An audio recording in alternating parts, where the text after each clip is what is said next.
impeachment case is not a criminal case. You don't need proof beyond reasonable doubt.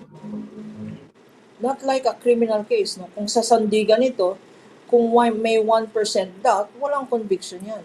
But this is an impeachment court. No? You don't even need that quantum of evidence. You don't even need preponderance of evidence. No? You just need to show that the evidence is strong. That would make a reasonable mind convict or acquit. Ganun lang yan. Hindi rin civil case to. Hindi naman kinokolekta yung 165 million na misappropriate ng VP, no? That is for another day and another court. This is an impeachment court. So, mas madali ang quantum of evidence. Opo. Yeah, I understand that very clearly. Kaso, that same point can also be used by some senator judges as an excuse to vote one way or the other. Let's say for acquittal. Sabi nila, wala namang napatunayan At ito yung sinasabi ng konsensya ko. And because of the very political nature of an impeachment trial, they also have a lot of elbow room to make such decisions, don't you think? Yes, I totally agree. If the evidence could be appreciated either this one way or another, it is the nature of the evidence. For instance, kung ang Article 1, kung ang nag-threat mismo, yung threat mismo o yung pag-hire ng assassin ay galing mismo sa bunganga ng isang VP Sara. There is no splicing, it was her own recording. She admitted by her own admission. Was she forced? Was there a gun to her head? Were the circumstances such that she was under threat? So, it is the nature of the evidence. Kagaya ng confidential funds. Okay? Yung paggamit ng confidential funds. Res ipsa loquitur, the evidence will speak for itself. It is such that kung meron kang disbursement, dapat may tumanggap. So, ang mga pinakita sa listahan, fictitious names. So, how will you even interpret that kind of evidence when it only points to one? It is fraudulent. It is invented. It is fictitious. Saan ka nakakita ng pare-parehong signature na wala namang record sa Statistics Office of Birth, no? So, Christian, to your point of it can be interpreted because of the quantum of evidence in favor of the prosecution or in favor of the defense, I disagree. I disagree because of the nature of the evidence itself. It speaks for itself. Extrajudicial killings. There are bodies that are buried. There is a Human Rights Commission report that about 300,000 victims were killed. Not only during the time of the past president, but the killing fields remained during the time of VP Sara when she was mayor. In fact, there is clear evidence. It cannot be interpreted any other way. Precisely, that is why victims, families, are speaking out. Hindi naman, you cannot have perjured testimony of 300,000 or even 60,000 kung yun ang official records. You cannot have perjured. Hindi ka makakakuha, hindi mo pwedeng sabihin na yung 60,000 pamilya na yan na nagkaroon ng extrajudicial killing na victim, lahat ginawa ng false statements.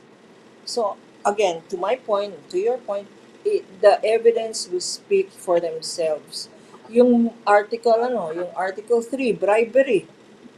Article 2 is confidential funds. Article 3 is bribery.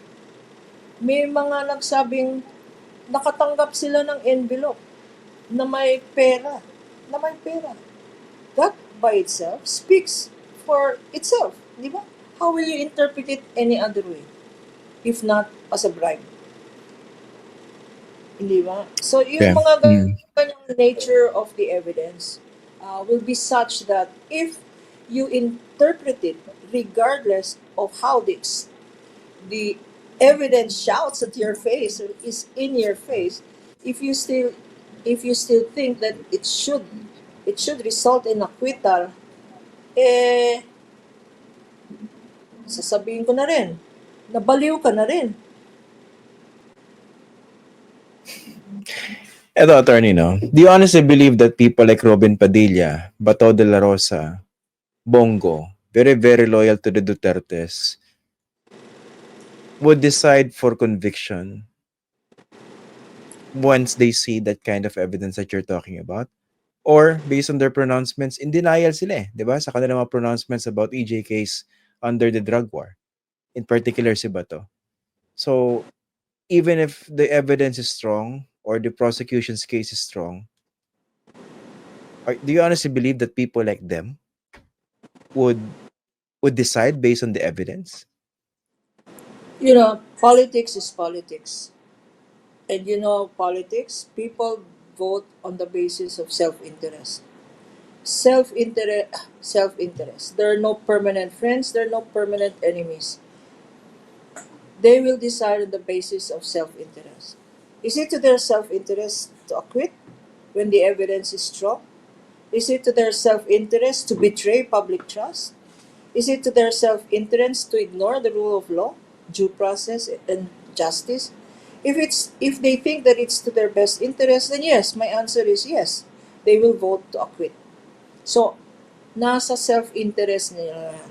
But if the senators run on the basis of kami ay para sa taong bayan, kami ay para sa public interest, and yet they vote in terms of their own self-interest, and then taong bayan na ang mag-judge sa kanila. As I said, this impeachment is not a judgment on the Vice President. It is a judgment as well on the integrity of the entire Senate as an impeachment court.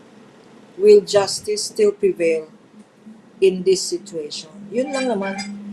In Okay. fact, telling yung sinabi niya Bongo was number one crossing party. Senator. Senator Bongo, no? Telling yung sinabi niya, nag-thank you siya.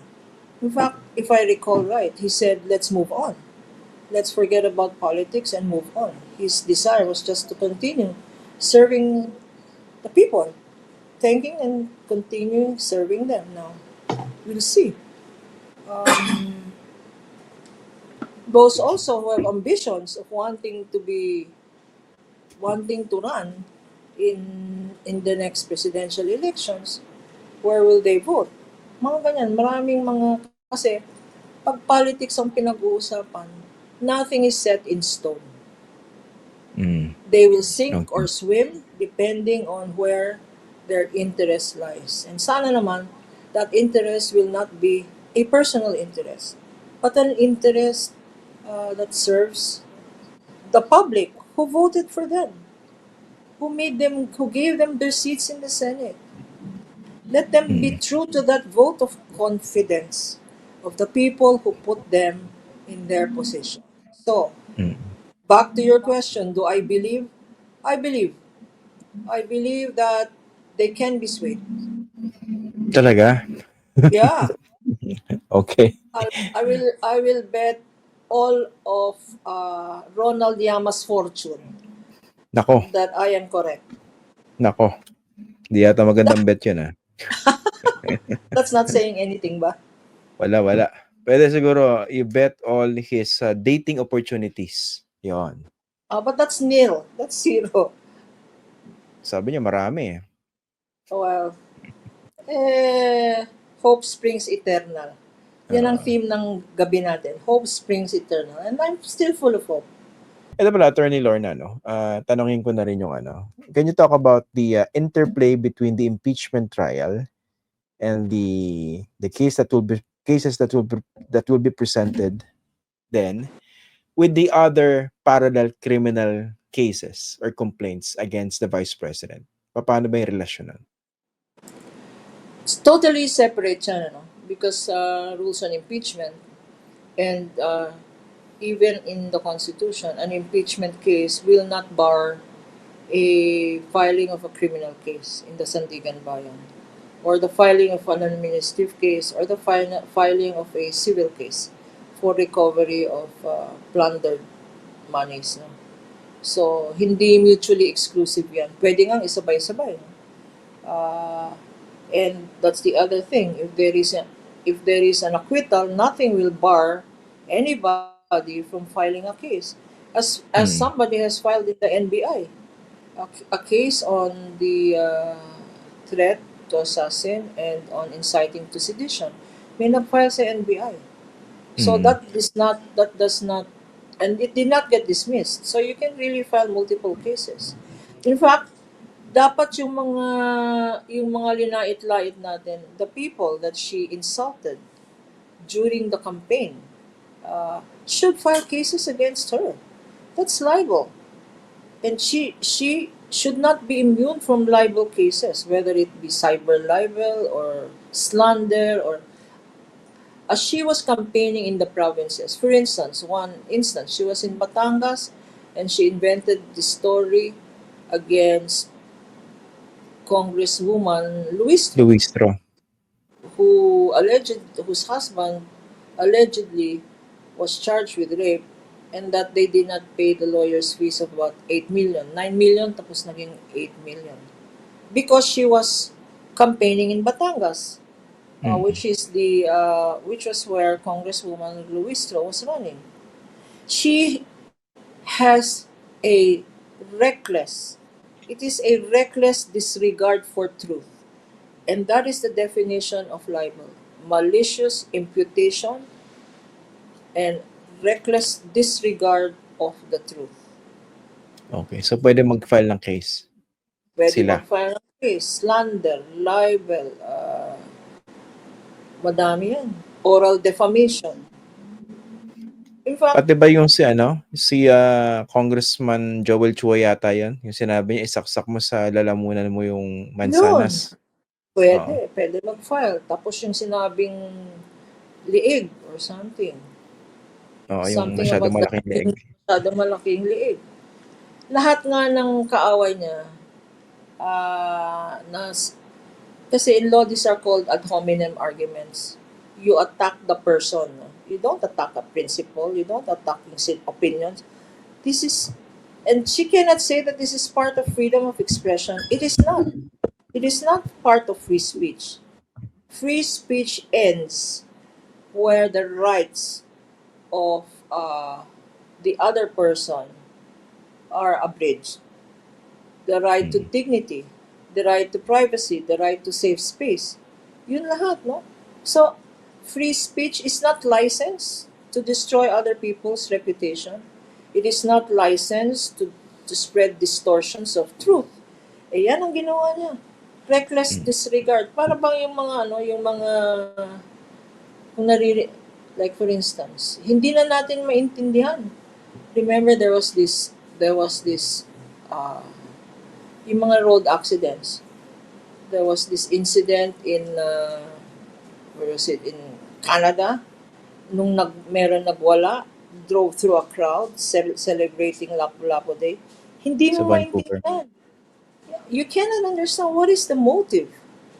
So that's the same what she's doing. She's like a vehicle, parang sasakyan na nawalan ng preno. Wala nang pakialam sinong masasagasaan or sinong mamamatay. Kasi, words can kill. Words destroy reputation. Yun ang ginagawa niya. A reckless disregard of the truth and malicious imputation of crime. Of crimes. Yun ang ginagawa ng PP natin. So, kasuhan. Yung lahat ng mga congressman o yung mga mayors o yung mga binanatan niya ng kasinungalingan, my advice to you is kasuhan niyo. Kung wala kayong abogado, punta kayo dyan sa senador. Nagbibigay mga senador daw, nagbibigay ng mga free legal aid. Singilin niyo.